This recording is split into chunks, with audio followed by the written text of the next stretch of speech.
Hello, welcome to our Charge Coin and Bullion Dealer YouTube channel. I'm Lawrence Chard. And I'm Ben, working customer care here. So, today, you've seen the title of the video, and it's warning gold prices could go down. I mean, on the other hand, they could go up. We don't know and we can't say for sure.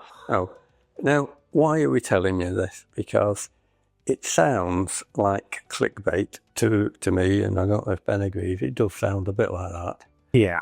But the sad fact is that it's not our fault that we have to tell you this. It's the Advertising Standards Authority who insists that we tell you this, or at least that gold dealers or people selling gold or precious metals as investment. You've seen all this small print on adverts, so we have to nanny people and tell them things that should be obvious to most people. And we had a discussion around it before, didn't we? Yeah. Because you assume that people who are buying gold might know what they're doing. They might have looked into it a bit. But if you're caught by an advert, you might be first time in. You might just go, this advert is from someone who knows what they're doing, from a reputable business. I will trust you completely. Sure. And maybe you shouldn't. No, that's the point. So we advertise very conservatively, and we're very moderate and conservative and kind of slightly cautious in our descriptions and our advertising. We try to give lots of advice and facts, and we try to avoid hype and say, oh, you must buy this. This is the greatest invention since sliced bread, and the prices have gone up 300% in the last 10 minutes. We avoid that, but we've noticed some of our competitors don't. Some of their adverts are a little bit naughty. And that's why we came in on this. Yeah. Because last November, wasn't it? Yeah. The ASA ruled on 6 cases, including 5 bullion dealers. And in every single case, they upheld the complaint that they'd received and ruled that the adverts were misleading.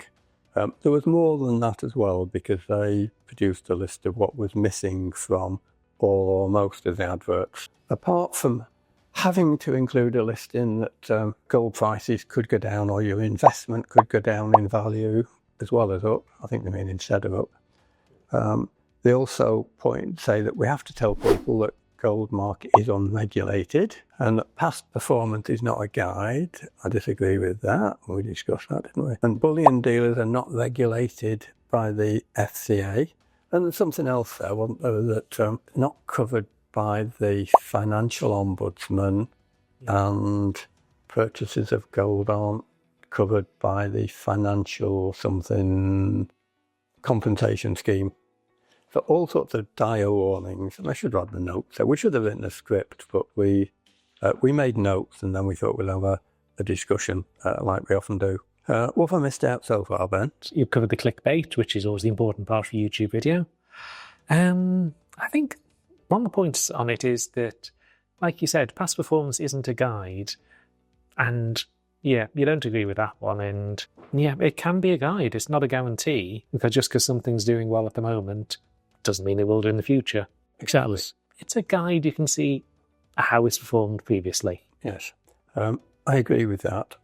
And I'm in two minds about the ASA thing. I can see that actually, I'm sure they are doing a good job, and they were doing a job in this case. And all 6 adverts and all 5 dealers, I think, were being misleading. I haven't had a chance to see the original adverts because they no longer appear, and some of them on radio or TV, and I've never seen those or heard them. But looking at the descriptions from the ASA, some were showing graphs that only showed a bit of time where the price had only gone up. And there was a suggestion there that, oh, it's going to the moon, it's going up, you must buy it now because... So I'm sure the ASA were correct.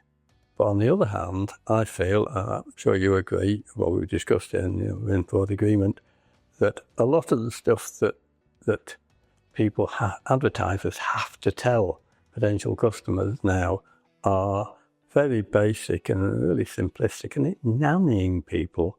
Yeah. It's almost insulting people's intelligence It's something that you'd like to assume people know, or if you're making an investment in anything really, but gold especially, I suppose, you'd like to think that you've looked into it a bit, you've had a quick, at least background research, got an idea of what it is, what the markets are like, and you're not going into it with your eyes completely shut.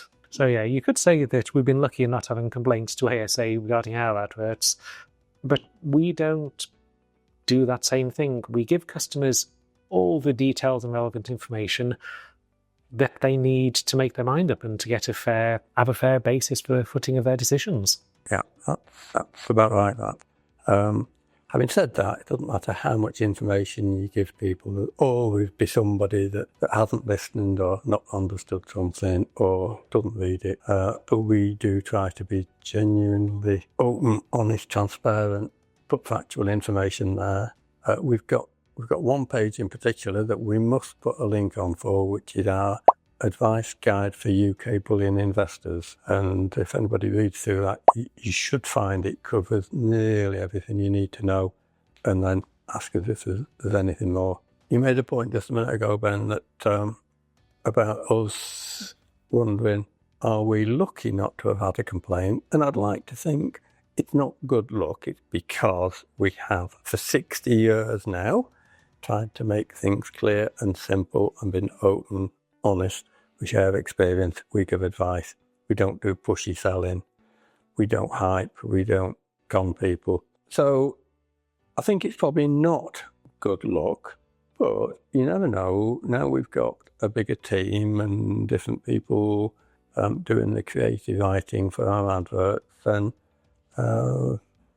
we probably ought to be more cautious and more careful. And it makes sense for us to add these required bits of small print onto our advertising. Put the disclaimers on. Yes. So we've actually had some discussions already with the ASA, and that's, for those who don't know, the Advertising Standards Authority. And we've sent them at least one sample of an advert, and they've come back and said, yeah, that's fine. Although there's at least two different bits of the ASA. There's a bit that you can talk to and approach, and they will give advice and help. And then there's the bit that do the complaints. And I think there's a good guy and a bad guy there, if you like. So we speak to the good guys, and they say, yeah, we think that's okay. But you can't rely on that, because somebody might complain, and the bad guys on our other team might decide that, well, no, that's not good enough. So we tried our best. We think we thought we were okay in the first place, so we're just being cautious. One thing we haven't said is, in this video, we're not naming the 6 dealers. Yeah, it'd be tempting to, because at least it'd let customers know who to avoid and come to Chards instead. Oh, why wouldn't you?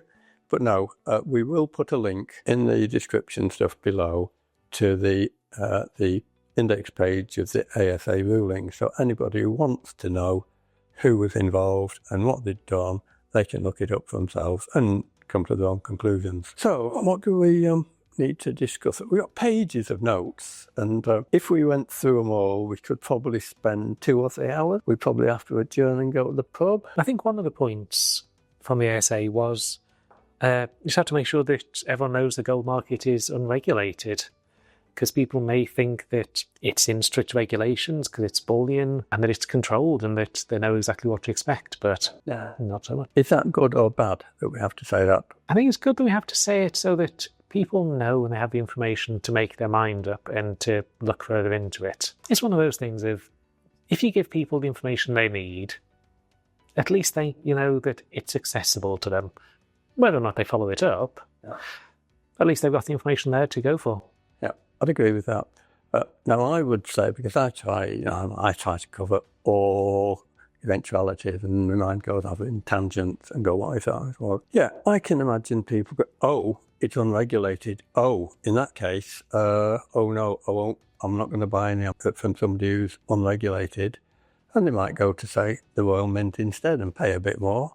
But the Royal Mint isn't regulated by the ASA as far as I know, or the FCA. So better off from that point of view. It's bad in a way that it could put people off or make them think, oh dear, what am I getting into? But actually, thinking positively, and this was back in November, now it's March, we've now had 5 months to think about this and been churning through my mind. It's actually good, because what we can now tell people is be careful, because out there's a whole load of rogues, fraudsters, scammers, people who do misleading advertising, who fail to tell you that the price of gold could go down, or your investments could go down in value. They don't tell you that the market's unregulated. They don't tell you that it's not covered by the financial ombudsman. So a whole load of cowboys and bandits out there. And if you want to avoid them, who can you buy from?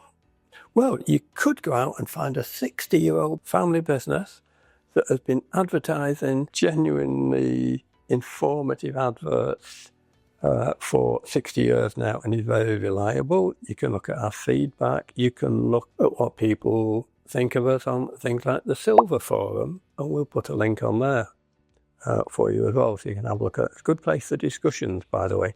If you want to go, I'll charge all right, go on Silver Forum and ask. They'll probably say, oh, you get better deals here from other members, but otherwise, I'm sure they will say, yeah, they're okay, they're good. So really, to put that, is probably good for us, because it gives us a genuine reason to tell people that don't buy from any of those cooks out there, come to charge. It's not quite self-regulated, but if you want to stay in business properly, you need the good feedback. And if you stay in business for 60 years, you're doing something right, because you've had customers for 60 years. I'm not even sure how many reviews we got at the moment, but I think it's 4.9 out of 5 stars on Trustpilot. Yeah. And that's thousands of reviews, so you'd think there'd be more complaints if we were doing something wrong.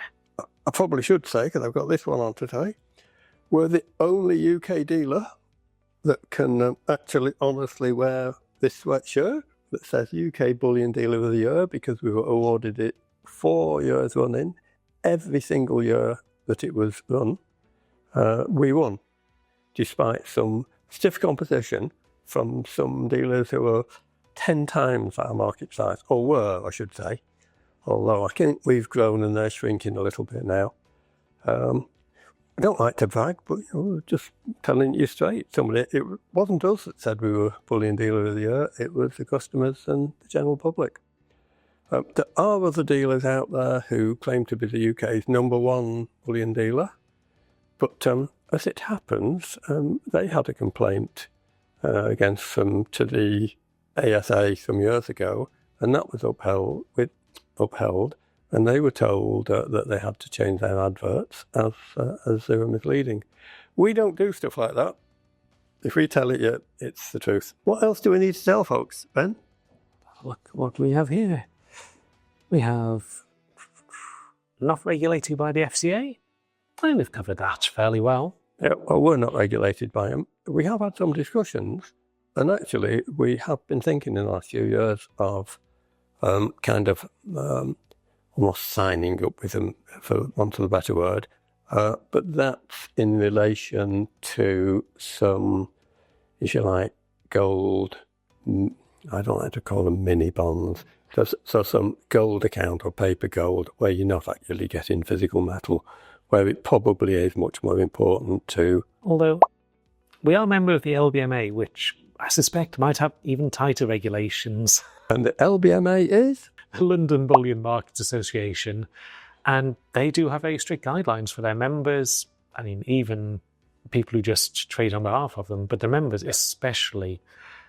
And we follow those. I don't think there's many other bullion dealers out there.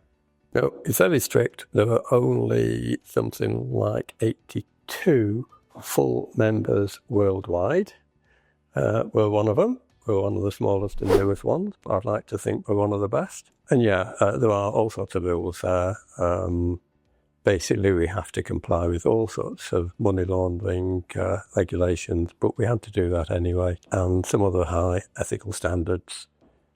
So, yes, we think that's a good point in our favour. Funny enough, though, I think, and I'd have to double check, that one of the people mentioned in these complaints we're talking about is an LBA member. So I'd have to double check, and I'm not going to name a name. If anybody wants to check, look it up. You'll find it on there. So, as we've been discussing with the adverts, if you were a new investor, what kind of things would you be looking out for just to make sure you weren't taken for a ride? Well, hopefully people have watched this video and they might have made their mind up. A good thing is to actually look at the advice guide page that we've linked below and I've already mentioned. But I think you had something in mind. FOMO. Yeah. Fear of missing out, which is what you get from some adverts. Limited time only offers, one time only. Celebrity endorsements, where somebody pays somebody £200,000, some well-known politician, a couple of £100,000, and says, put in a good word for Nigel. So yeah, have a read of our advice guide, shop around, have a look on Silver Forum, just do a little bit of research before you jump in. And actually, we find it easier for us to help people when they've already learnt something about the market and something about what they're buying in advance. Educated customers tend to be charge customers, and vice versa. Well, I think Christian was waving about before and trying to remind us of something. We've probably forgotten to tell people if they like the video, give the thumbs up, and if they don't, then give it the thumbs down. Hit subscribe, and very importantly, add stuff to the comments. If we've missed something out and you've got questions, put them in the comments. If you totally disagree with us, then pop it in the comments. If you don't like the title because you think it's clickbait, you can say that as well, because we actually would rather hear your opinions, even if it's not something we want to hear. And experience with other dealers you could mention. What have I missed out? If you've got a point for another video maybe, or something you think we missed in this one, pop it in. You might make a follow-up to catch up on all the details. Other than that, yeah, price of gold could go down, could go up. And I think most important, if it does sound too good to be true, probably is. But funnily enough, you just made me think of something there. We also advertise that we buy coins, sovereigns, Britannias, Krugerrands, and gold from the public. Does this mean that when we do an advert to buy things, we have to say, warning, the value of gold might go up after you've sold this? Because according to the ASA logic, we probably should, but I haven't thought of that. Right, have we talked too much? At this stage, we probably ought to do a Strictly Come Dancing kind of sign-off and say, and remember, keep watching. Bye for now, folks. And goodbye from me. See you on the next video, probably.